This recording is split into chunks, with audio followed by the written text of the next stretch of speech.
الحمد للہ رب العالمین والصلاة والسلام علی سید المرسلین اما بعد فاعوذ باللہ من الشیطان الرجیم بسم اللہ الرحمن الرحیم. پڑھیے الصلاة والسلام علیک یا رسول اللہ وعلی آلک واصحابک یا حبیب اللہ. الصلاة والسلام علیک یا نبی اللہ وعلی آلک واصحابک یا نور اللہ.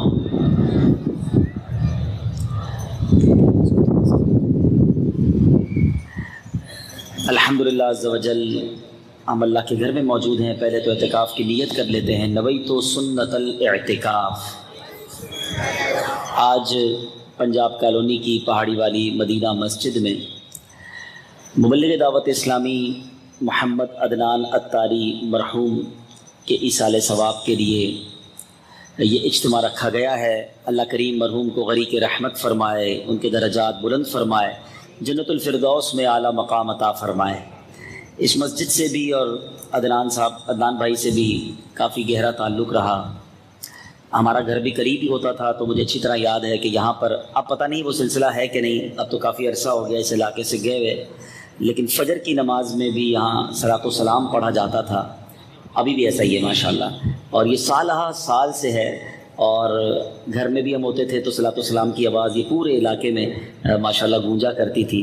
اللہ پاک اس مسجد کی انتظامیہ اور جو بھی اس معاملے میں شریک ہیں سب کو جزائے خیر عطا فرمائے.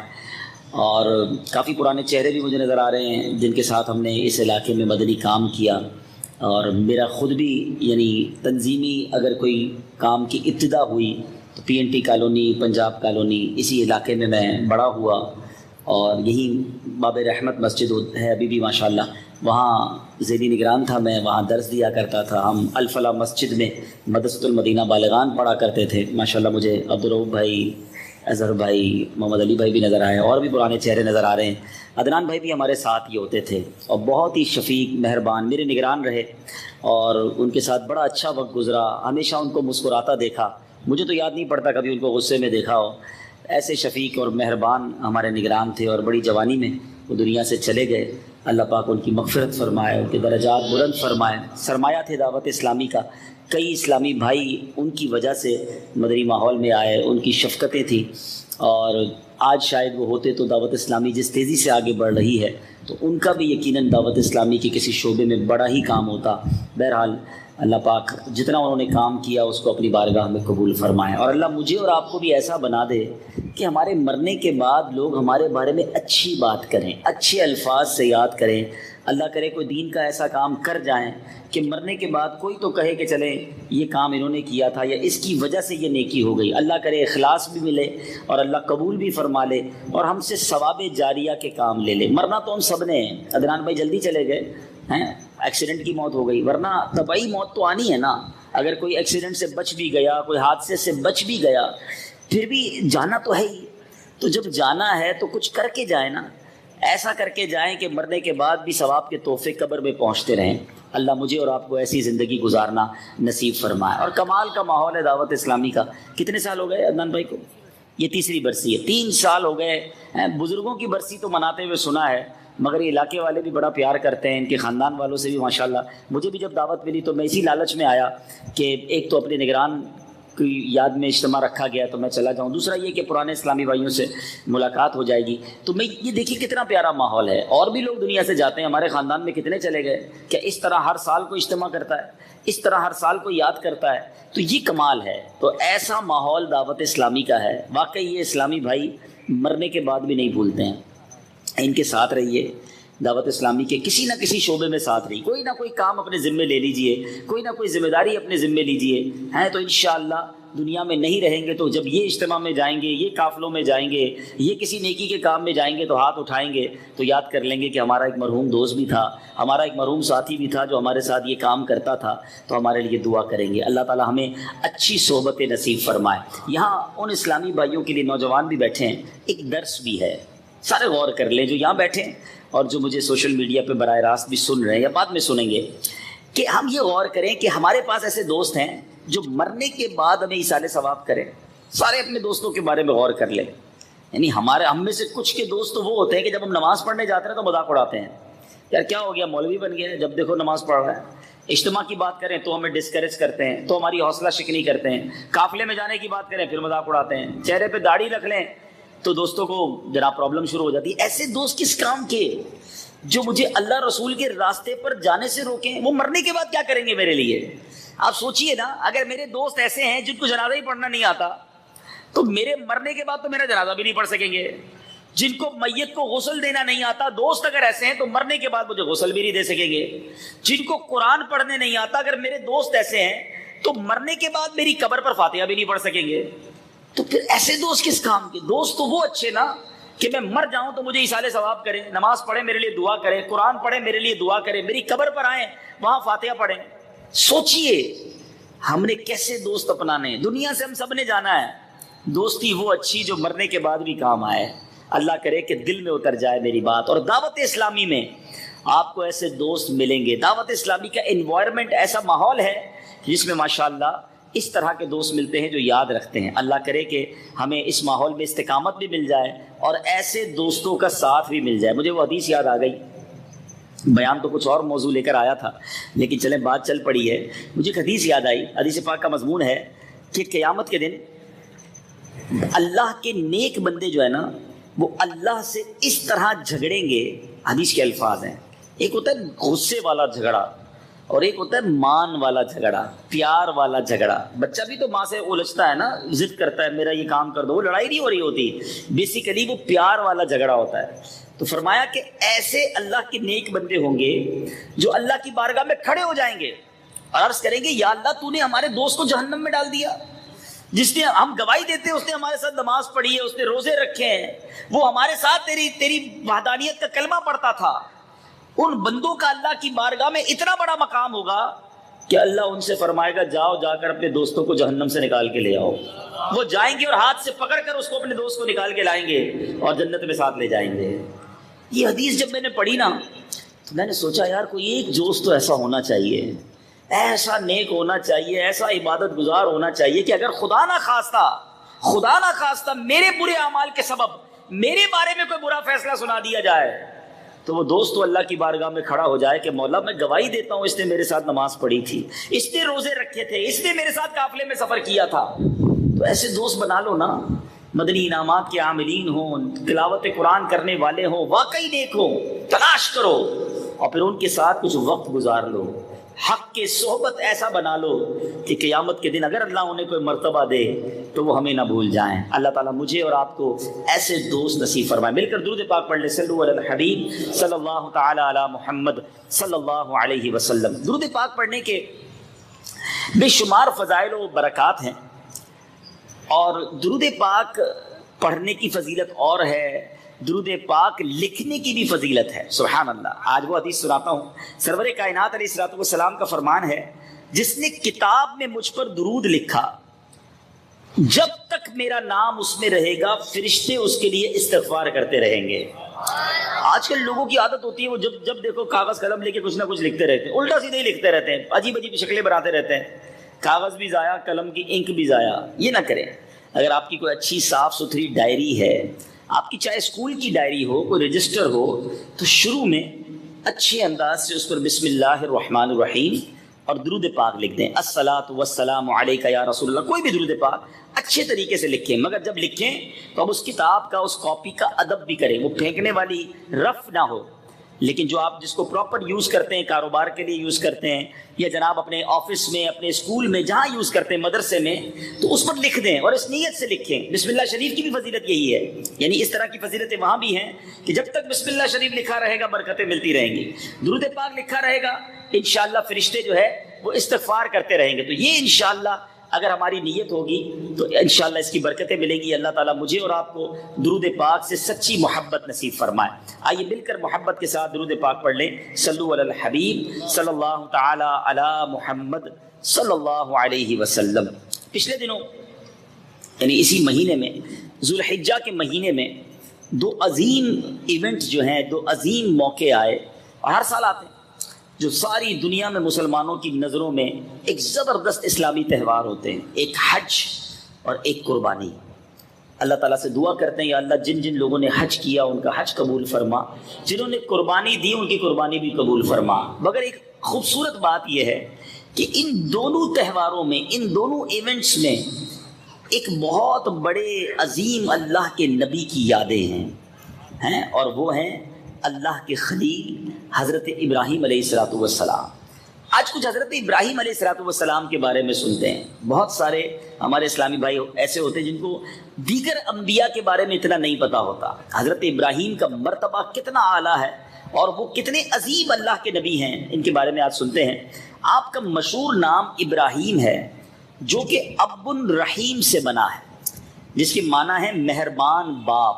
اب کہتے ہیں باپ کو، رحیم کہتے ہیں مہربان کو، ابراہیم، ٹھیک ہے۔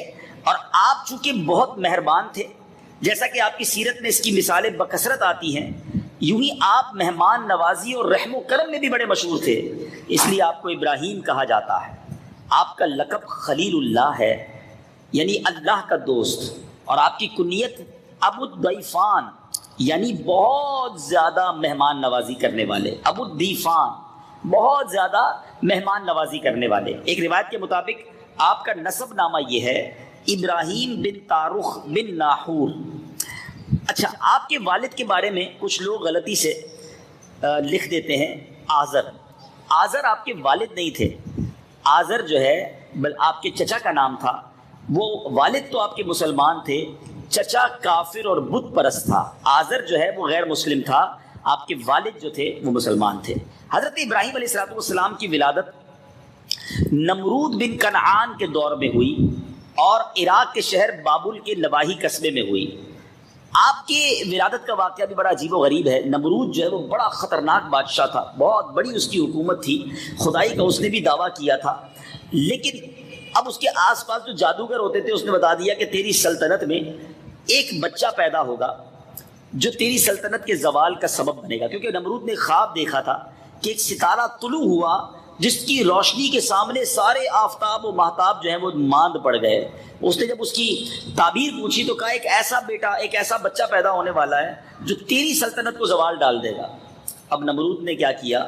نمرود نے پورے ملک کے اندر اعلان کر دیا کہ جو بچہ پیدا ہو اسے قتل کر دیا جائے۔ بچہ پیدا نہیں ہونا چاہیے، کیونکہ بچہ پیدا ہو جائے گا تو ہو سکتا ہے اس میں وہ بیٹا بھی آ جائے گا، وہ بچہ بھی آ جائے گا جو میری سلطنت کے زوال کا سبب بنے گا۔ مگر حضرت ابراہیم علیہ السلام کی والدہ کو جب حمل ٹھہرا تو آپ ایک تہہ خانے میں چلی گئی اور وہاں جا کر آپ کی ولادت ہوئی۔ ہونی وہی تھی جو اللہ چاہتا ہے، آپ کی ولادت ہو گئی۔ آپ کا حلیہ مبارک، سبحان اللہ، انبیاء کرام میں سرور کائنات ہمارے آقا جناب محمد مصطفیٰ صلی اللہ تعالیٰ علیہ وسلم سے شکل میں سب سے زیادہ اگر کوئی پیارے آقا کے شکل کے قریب تھا تو حضرت ابراہیم علیہ السلام ہیں۔ اور ایک اور بات، نبی پاک علیہ السلام جو کہ خاتم النبیین ہیں، مرتبے میں بھی پیارے آقا علیہ السلام کے بعد جس نبی کا نام آتا ہے وہ حضرت ابراہیم علیہ السلام۔ 1,24,000 کے قریب کم و بیش انبیاء اور رسول آئے، مگر نبی پاک علیہ السلام کے بعد مرتبے میں سب سے افضل و اعلیٰ جو ہے وہ حضرت ابراہیم علیہ السلام ہیں۔ اور حضرت ابراہیم کو جد الانبیاء ہیں، ابو الانبیاء بھی کہا جاتا ہے، چونکہ اپنے بعد حضرت ابراہیم کے بعد جتنے بھی نبی آئے حضرت ابراہیم سب کے والد ٹھہرے۔ حضرت ابراہیم ہی کی اولاد میں، حضرت ابراہیم ہی کی نسل میں ہمارے آقا جناب محمد مصطفیٰ صلی اللہ تعالیٰ علیہ وسلم ہیں۔ اور آپ ہی نے دعا کی تھی اللہ سے کہ اللہ جو آخری نبی ہیں وہ میری امت میں، میری نسل میں پیدا فرما۔ اللہ اکبر۔ اور نبی پاک فرمایا کرتے میں دعائے ابراہیم ہوں، ابراہیم کی دعا میں ہوں، میرے لیے انہوں نے دعا کی تھی۔ حضرت ابراہیم علیہ السلام کا یہ مقام ہے۔ آپ کے بڑے اوصاف ہیں، آپ زبردست مہمان نواز تھے، مہمان کے بغیر کھانا نہیں کھاتے تھے۔ آپ کا گھر سڑک کے کنارے تھا، روزانہ آپ کے دسترخوان پر کوئی مہمان ہونا چاہیے، اتنا آپ مہمان کا خیال کرتے تھے۔ آپ کو یعنی کہا جاتا ہے اس طرح مہمان نوازی جو ہے وہ دنیا میں شروع کی تو حضرت ابراہیم علیہ السلام نے کی۔ اسی طرح آپ جو ہیں اللہ کی خوب عبادت کرتے۔ ایک بار اللہ سے عرض کی، مولا میں اکیلا ہی نماز پڑھتا ہوں، باقی میں کسی اور کو دیکھتا نہیں نماز پڑھتے ہوئے، میرا دل ٹوٹتا ہے کہ تیرے بندے تیری عبادت کیوں نہیں کرتے۔ اللہ تبارک و تعالیٰ نے فرشتے بھیجے جو حضرت ابراہیم علیہ السلام کے ساتھ نماز پڑھا کرتے تھے. اکیلے نماز پڑھتے تھے تو آپ کو فیل ہوتا تھا کہ کوئی اور بھری دنیا میں اللہ کی عبادت نہیں کرتا, تو فرشتے بھیجے گئے جو حضرت ابراہیم علیہ السلام کے ساتھ نماز پڑھتے. زبردست حسن اخلاق کے آپ پیکر تھے. اسی طرح اب بات کرتے ہیں جو کنعان تھا, یعنی نمرود جو تھا, وہ کس قدر خطرناک شخص تھا. نمرود بن کنعان, اس کے والد کا نام کنعان تھا, اپنے زمانے میں بہت بڑا بادشاہ تھا جسے اللہ تعالیٰ نے بہت وسیع و عریض سلطنت عطا کی تھی. چنانچہ امام مجاہد رحمۃ اللہ تعالیٰ فرماتے ہیں دنیا کی مشرق و مغرب کی سلطنت رکھنے والے 4 ہی لوگ گزرے ہیں. یاد رہے, پوری دنیا کی حکومت صرف 4 لوگوں کو ملی. 2 ایمان والے اور 2 کفار تھے, 2 مشرک تھے. جو 2 ایمان والے تھے اس میں حضرت ذوالقرنین اور حضرت سلیمان علیہ نبینا علیہ السلام, ان کو پوری دنیا کی حکومت ملی. اور 2 جو کافر تھے جن کو پوری دنیا کی حکومت ملی, اس میں ایک نمرود اور ایک بخت نصر. ٹھیک ہے, اچھا نمرود کو کہتے ہیں نا اللہ تعالیٰ جب ڈھیل دیتا ہے, اب اس کو اتنی بڑی سلطنت ملی, ہونا یہ چاہیے تھا وہ اللہ کا شکر گزار بن جاتا, رب کی رحمت مانتا, اللہ کا احسان مانتا, وہ خود ہی کو خدا سمجھنے لگ گیا اور اپنی عبادت کا حکم دیتا. اس کے دروازے پر اعلیٰ حضرت امام علیہ السلام لکھتے ہیں کہ اس کے دروازے پر ایک ایسا درخت تھا, عجیب و غریب درخت, ذرا سنیے گا, کہ اس کا سایہ بالکل نہیں تھا, لیکن جب ایک بندہ اس کے نیچے کھڑا ہوتا تو درخت کا اتنا سایہ شروع ہو جاتا, ایک بندے کو پورا ہو جاتا, 2 بندے آ جاتے 2 کو پورا ہو جاتا, 1,00,000 لوگ بھی آ جاتے تو اس کا سایہ 1,00,000 لوگوں کو پورا ہو جاتا. یعنی سایہ بڑھتا رہتا, 1,00,000 سے 1 بھی بڑھتا تھا تو کسی کو بھی سایہ نہیں ملتا تھا. اتنا عجیب و غریب درخت تھا. اسی طرح اس کے پاس ایک حوض تھا, بڑا سا تالاب کہہ لیں, اس میں سب لوگ صبح آ کر اپنا اپنا پیالہ ڈالتے, کوئی دودھ ڈالتا, کوئی شہد ڈالتا, کوئی پانی ڈال دیتا, سب چیزیں اپنی اپنی پسند کی ڈالتے, اور یہ خلط ملط ہو کر ایک عجیب سا مرغوبہ بن جاتا. مگر شام کو جو بندہ آ کر اپنا پیالہ ڈالتا, صبح دودھ ڈالا ہوتا تو اس پیالے میں دودھ ہی آیا کرتا تھا. اب یہ 2 عجیب و غریب چیزیں اس کے پاس تھی, اور اس سے ہو سکتا ہے اس زمانے کے لوگ بہک جاتے ہوں. کبھی جادو کا اثر ہوتا ہے, کبھی آنکھوں کا, جس کو کہتے ہیں نا کہ ہیپاٹائٹس کر لیا جاتا ہے, ہیپناٹائز کر لیا جاتا ہے. ہیپناٹائز کر کے بھی آنکھوں کا شوبدہ دکھا کر بھی وہ لوگ آج بھی لوگوں کے ساتھ کھیل جاتے ہیں. تو اس زمانے میں بھی ایسا ہوا اور جناب لوگ اس کی طرف چلے جاتے تھے. اب حضرت ابراہیم علیہ السلام حالانکہ وہ ہستی ہیں جن کے بڑے امتحان لیے گئے.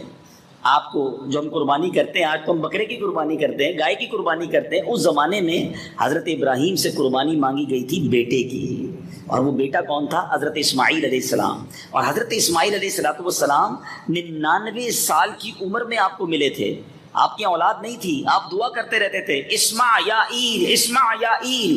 اسمع عربی میں کہتے سن, ایل عبرانی زبان میں کہتے اے میرے خدا, اے اللہ میری سن لے. 99 سال کی عمر میں بیٹا ملا, آپ نے اس کا نام ہی اسماعیل رکھ دیا. جس کو 10-15 سال بعد بیٹا ملے, ساری گھر کی آنکھوں کا تارا ہوتا ہے نا. 99 سال کی عمر میں بیٹا ملا, مگر اب حکم ہوا کہ اسے قربان کرنا ہے. آپ اسے قربان کرنے چلے, منع نہ کیا. آج ہم سے وقت نہیں نکالا جاتا, آج جیب سے پیسے اللہ کی راہ میں نہیں نکلتے, لوگ پوری زکوٰۃ نہیں دیتے. قربانی میں بھی کئی لوگوں نے گڑبڑ کی ہوگی کہ پورے گھر پر قربانی واجب تھی, ایک ہی قربانی کا بکرا لے آئے, وہ بھی خاندان والوں کو دکھانے کے لیے. ایسا نہ کیا کرو. اگر جو چیز واجب ہو گئی, جو چیز ہم پر لازم ہو گئی, اب وہ پیسہ ہو, وقت ہو, قربانی ہو, دیا کریں. حضرت اسماعیل کی قربانی کرنے چلے حضرت ابراہیم. ایک موقع پر مکے کو آباد کرنے کے لیے کیا شاندار نظام رب نے کیا کہ حکم ملا کہ بی بی ہاجرہ اور حضرت اسماعیل کو لکو دک صحرا میں چھوڑ کے آ جاؤ. آج لوگ کہتے ہیں میں اپنے گھر والوں کو چھوڑ کے کیسے جاؤں کہیں دین کے کام کے لیے, حالانکہ یہاں تو گھر میں فیملی وغیرہ سب ہے, یقیناً حقوق پورے کرنے چاہیے فیملی کے, مگر بچہ اور اس کی والدہ ہیں, پورے مکے میں اور کوئی نہیں ہے, بالکل صحرا ہے. آپ چھوڑ کر چلے گئے, مگر اللہ نے کیا انتظام کیا کہ حضرت اسماعیل کے ایڑیوں کی رگڑ سے زمزم کے کنویں کو جاری کر دیا. وہ پانی کا نکلنا تھا کہ مکہ آباد ہوتا گیا. اور پھر جب آپ نے مکے کی آبادی کے لیے دعا کی کہ اللہ اس میں برکت ڈال دے, اس کے پھلوں میں برکت ڈال دے, اس کے اناج میں برکت ڈال دے. آج دنیا بھر سے لوگ ادھر جاتے ہیں, جو حج کو گئے ہیں اور عمرے کو گئے ہیں وہ جانتے ہیں کہ کون سا سال ایسا ہے, کون سا مہینہ ایسا ہے کہ کبھی وہاں اناج کم پڑ جائے. ارے دنیا میں کہیں پھل نہیں ملتے, وہ پھل ہمیں مکہ پاک میں دیکھنے کو ملتے ہیں. حضرت ابراہیم کی دعا کا نظارہ ہم اپنی آنکھوں سے دیکھتے ہیں کہ کیا برکتیں ہیں وہاں پر. سبحان اللہ. مکہ آباد کرنے میں بھی حضرت ابراہیم کا بڑا کردار, حضرت اسماعیل کی بڑی قربانی, بی بی ہاجرہ کا بڑا جناب اس میں دخل ہے. اور اب بات کرتے ہیں حضرت ابراہیم علیہ السلام نے اپنی قوم کو جب اللہ کی طرف بلایا, کیا خوبصورت انداز تھا. یہ ذرا سمجھیے گا. کچھ لوگ تاروں کی پوجا کرتے تھے, کچھ لوگ چاند کی عبادت کرتے تھے, کچھ لوگ سورج کی عبادت کرتے تھے. قرآن میں زبردست طریقے سے ان تینوں قسم کے لوگوں کو کس طرح حضرت ابراہیم نے سمجھایا. لاجک دیکھیں, حکمت دیکھیں.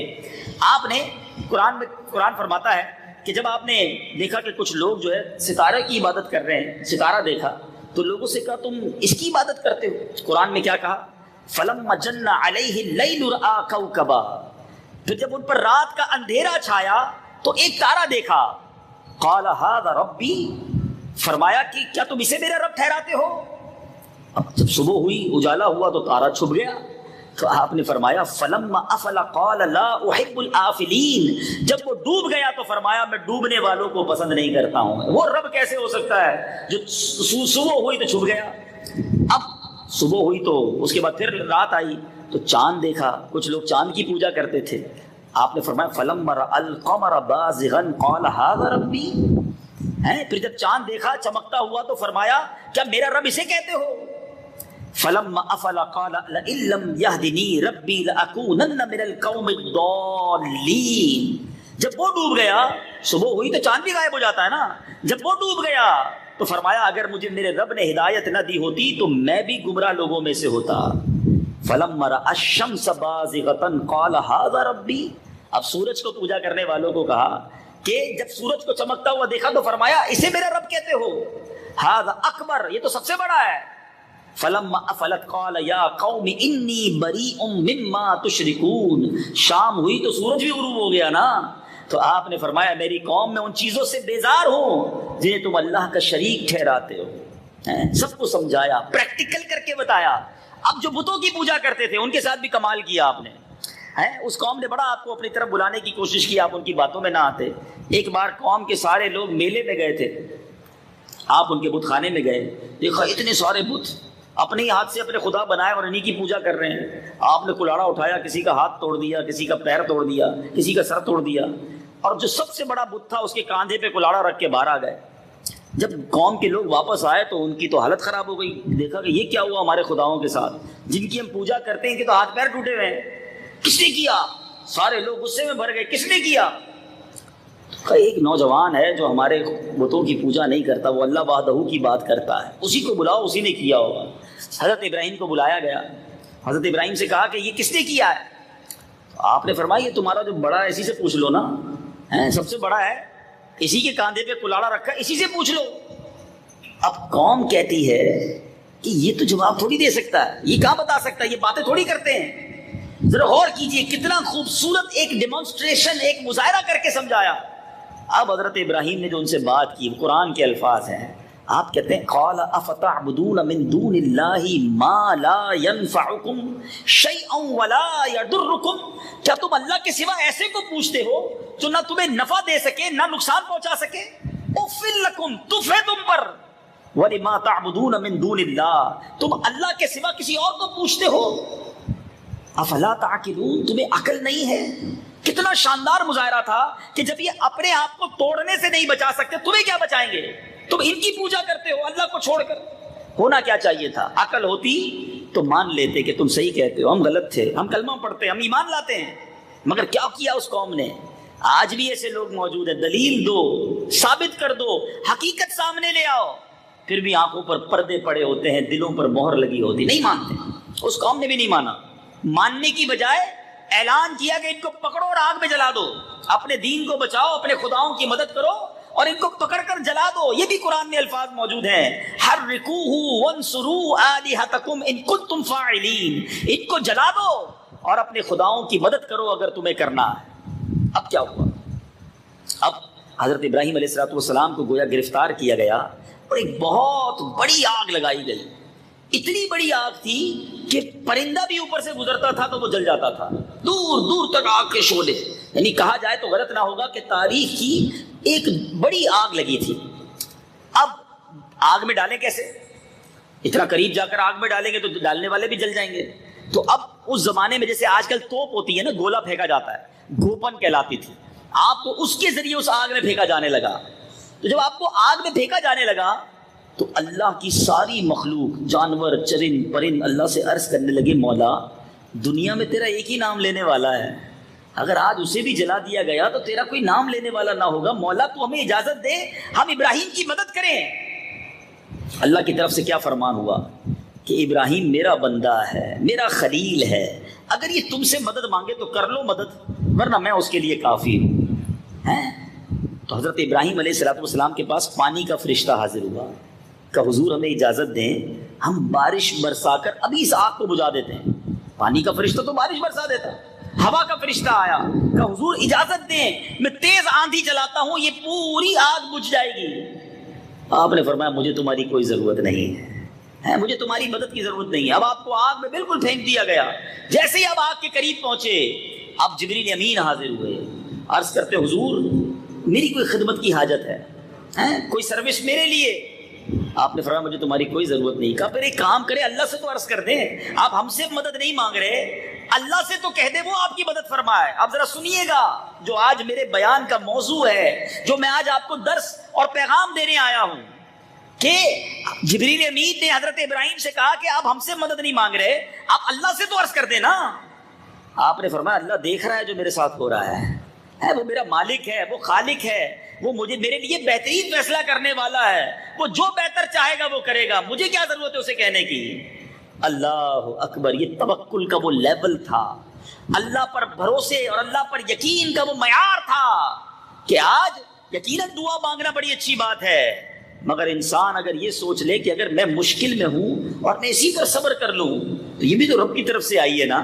وہ چاہتا ہے اگر مجھے میرا امتحان لینا تو میں اس کے لیے بھی تیار ہوں. وہ پنجابی شاعر کہتے ہیں نا، جے سونا میرے دکھ وچ راضی، جے سونا میرے دکھ وچ راضی، میں سکھ نو چلے پاواں. جب میرا رب اگر میرے دکھ میں راضی ہے تو مجھے سکھ کا کیا کرنا ہے، وہی میرا امتحان لینا چاہتا ہے تو میں اللہ کے فیصلوں پر راضی ہوں. یہ بڑی اہم بات ہے. اور آج اگر تھوڑے دنوں کے بعد جیسے ہی ابھی یہ ختم ہوگا، کیا نام ہے، ذو الحجہ کا مہینہ، آپ پھر محرم کی باتیں شروع کر دیں گے، کربلا والوں کی واقعات سنیں گے. تو ذرا پتہ ہے آپ کو امام حسین رضی اللہ تعالیٰ عنہ کے بچپن میں مشہور ہو گیا تھا کہ آپ شہید ہوں گے. مولا علی کو تو وہ مقام بھی دکھا دیا گیا تھا. پیارے آقا علیہ الصلوۃ والسلام کی بارگاہ میں فرشتے کربلا کی مٹی لے کر آئے تھے کہ حضور یہ حسین وہاں جا کر شہید ہوں گے. مگر بتائیے نا کسی موقع پر کیا کبھی بی بی فاطمہ نے نبی پاک سے عرض کیا حضور دعا کر دیں، آپ کی دعا تو فوراً قبول ہوتی ہے، حسین کو شہید نہ کیا جائے. مولا علی کہہ دیتے حضور آپ دعا کر دیں کہ میرے بیٹے درخت جگر کو کربلا کے میدان میں پیاسا نہ ستایا جائے، نہ مارا جائے. کسی نے نہیں کہا. Everybody is ready for examination. پورا خاندان تیار تھا اس امتحان کے لیے. زباں پر شکوے رنجو علم لایا نہیں کرتے، زباں پر شکوے رنجو علم لایا نہیں کرتے، نبی کے نام لیوا غم سے گھبرایا نہیں کرتے. امتحان تو آئیں گے، زندگی ساری سخی ہو یہ ضروری نہیں ہے. کوئی بیمار ہوگا، کوئی قرضے میں آ جائے گا، کاروبار کی پرابلم آئے گی، کبھی خوف آ جائے گا، کبھی نقصان ہو جائے گا. یہ زندگی اسی طرح گزرتی ہے، مگر یہ امتحان میں کامیاب نصیب والے ہوتے ہیں. اور یہ اعلان قرآن میں پہلے سے ہوا ہے، وَلَنَبْلُوَنَّكُمْ بِشَيْءٍ مِّنَ الْخَوْفِ وَالْجُوعِ وَنَقْصٍ مِّنَ الْأَمْوَالِ. ہم ان قریب تمہیں آزمائیں گے. کن چیزوں سے؟ خوف سے، بھوک سے، مالوں کی کمی سے، جسم میں بھی پرابلم آئے گی. مگر جو ان تمام چیزوں سے اللہ کا صبر کر کے گزریں گے، آگے قرآن کہتا ہے وَبَشِّرِ الصَّابِرِينَ، خوشخبری ہے صبر والوں کے لیے. الَّذِينَ إِذَا أَصَابَتْهُمْ مُصِیبَۃٌ، جب انہیں مصیبت میں گرفتار کیا جاتا ہے، مصیبت طاری ہوتی ہے، قَالُوا إِنَّا لِلَّهِ وَإِنَّا إِلَيْهِ رَاجِعُونَ، جب ان پر مصیبت آتی کہتے ہیں اللہ ہی کا مال ہے، اللہ ہی کی طرف لوٹ کر جانا ہے. شکوے نہیں کرتے، شکایت نہیں کرتے، کمپلین نہیں کرتے. اب کیا ہوا حضرت ابراہیم کا کہ جل کے راکھ ہو گئے. سنو، جب سب سے مدد لینے سے انکار کر دیا نا تو اب اللہ نے آگ کو براہ راست حکم دیا. قرآن میں یہ الفاظ موجود ہیں، قلنا یا نار کونی بردا وسلاما علی ابراہیم.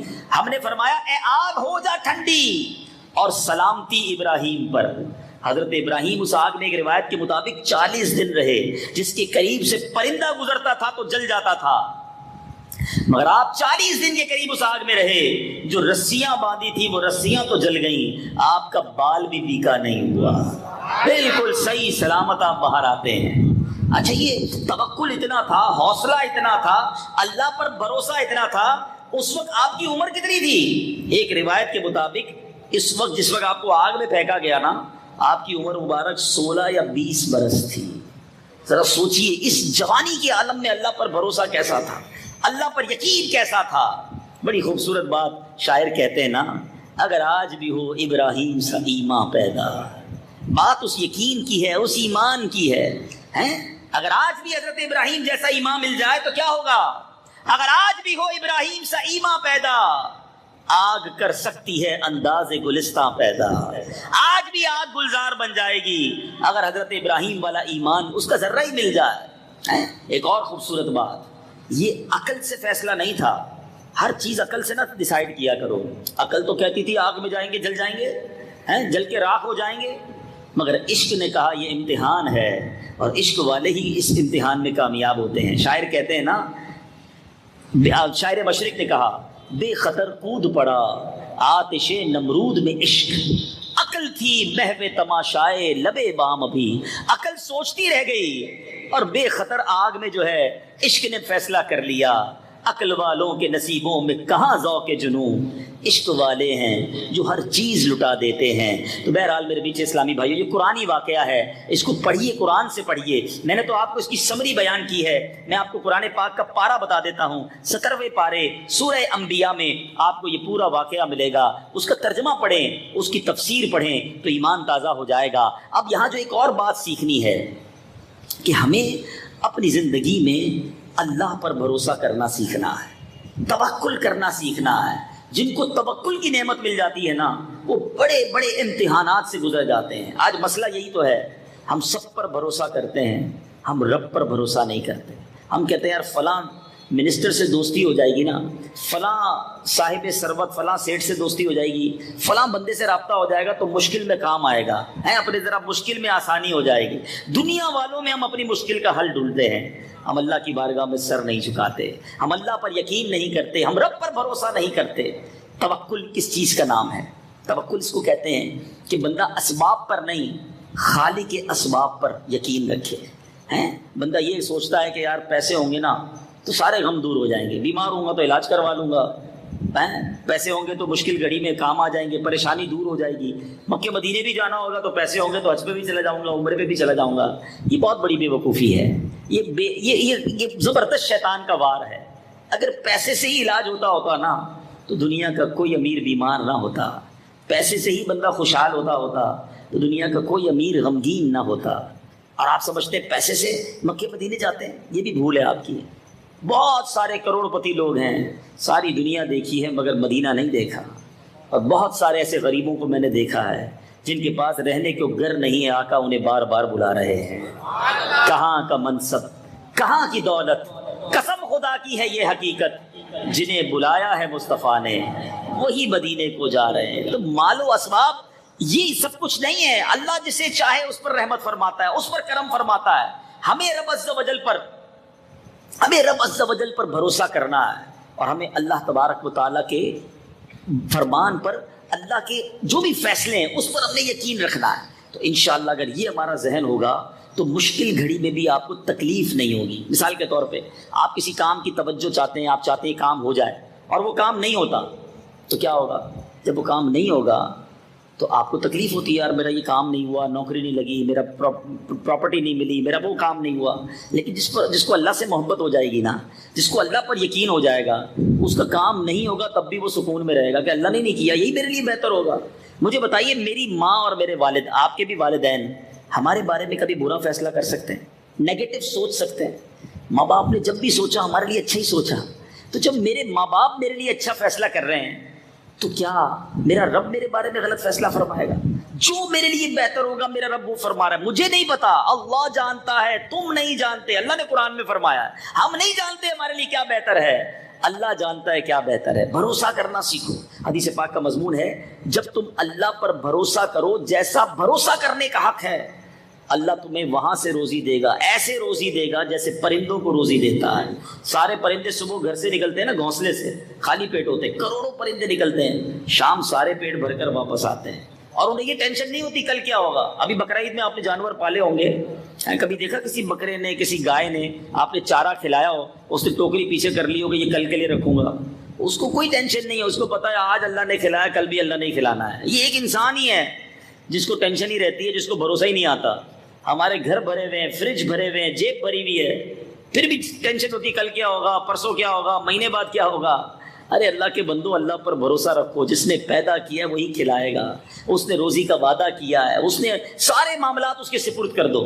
اگر آپ بیمار ہیں, قرضے میں ہیں, پریشان ہیں, آج میں آپ کو ایک وظیفہ بتاتا ہوں, اور یہ وظیفہ بھی قرآن کا وظیفہ ہے. سبحان اللہ. اور اس کا معنی بھی سمجھ لو تو طبیعت ہری بھری ہو جاتی ہے. ہوا کیا تھا, حضرت موسیٰ علیہ السلام کے جب فرعون کے لوگوں سے مقابلہ تھا تو فرعونیوں میں ایک شخص تھا جو یہ پڑھتا رہتا تھا. ساری فرعونی قوم پر عذاب آیا, اس پر نہیں آیا. وہ اللہ کا بندہ تھا, اللہ سے محبت کرتا تھا. وہ ایک جملہ کہتا تھا, وَأُفَوِّضُ أَمْرِي إِلَى اللَّهِ إِنَّ اللَّهَ بَصِيرٌ بِالْعِبَادِ. اس کا مطلب ذرا سمجھیے, اور یہ قرآن میں شامل کر دیا گیا ہے. قرآن میں یہ الفاظ موجود ہیں. اس کا مطلب یہ ہے کہ میں اپنے کام اپنے اللہ کو سونپتا ہوں. وَأُفَوِّضُ أَمْرِي إِلَى اللَّهِ إِنَّ اللَّهَ بَصِيرٌ بِالْعِبَادِ. اللہ اپنے بندوں کو دیکھتا ہے. سونپ دو نا اللہ کو. پریشان ہو, قرضے میں ہو, بیمار ہو, کسی پریشانی میں ہو, 2 رکعت صلاۃ الحاجات پڑھ کے ہاتھ اٹھاؤ اور اللہ سے عرض کرو, مولا اپنے سارے کام تجھے سونپتا ہوں, بندہ ہوں تیرا, تیرے سپرد کرتا ہوں. اور پھر اللہ پر بھروسہ کرو, وہ ایسی غیب سے مدد فرمائے گا جدھر سے آپ کا گمان بھی نہیں ہوگا. اور یہ وعدہ بھی رب نے قرآن میں کیا. اللہ قرآن میں فرماتا ہے, وَمَن يَتَّقِ اللَّهَ يَجْعَل لَّهُ مَخْرَجًا.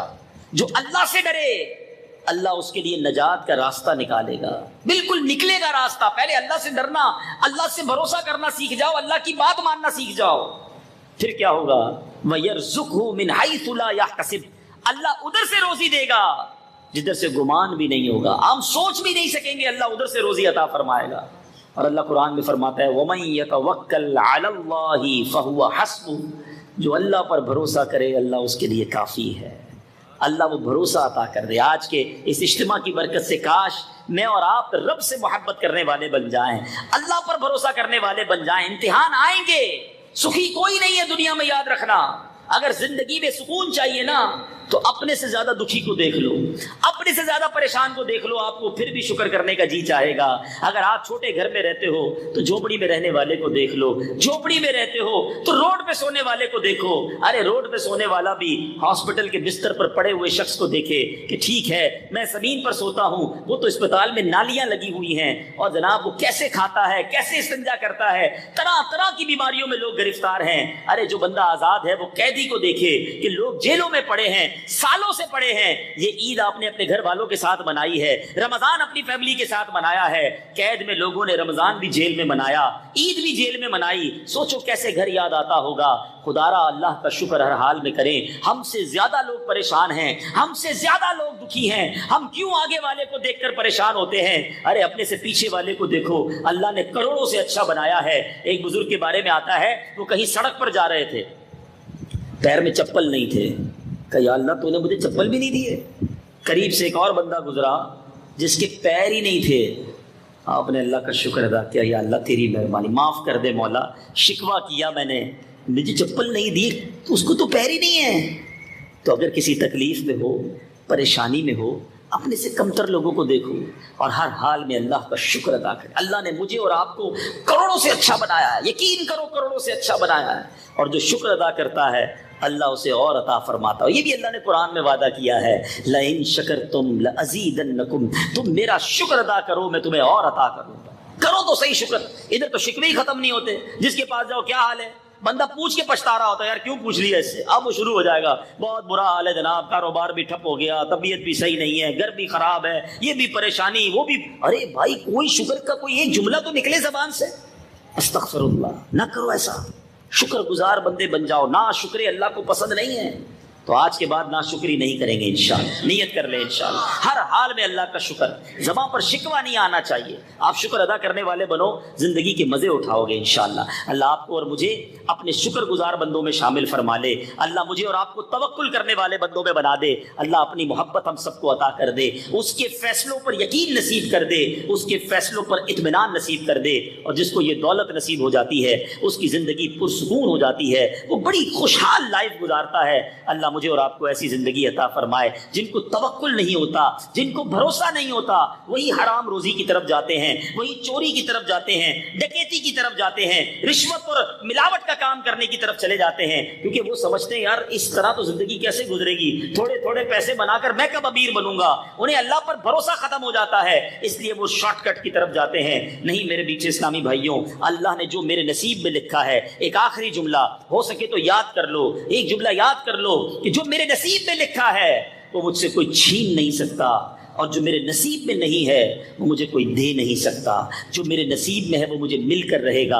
آپ حلال پر جمے رہو, ڈٹے رہو, اللہ کے بھروسے پہ رہو, اللہ تمہیں اسی میں برکت ڈال دے گا. اللہ تعالیٰ مجھے اور آپ کو فقط رزق حلال نصیب فرمائے, رزق حرام سے ہمیشہ محفوظ فرمائے.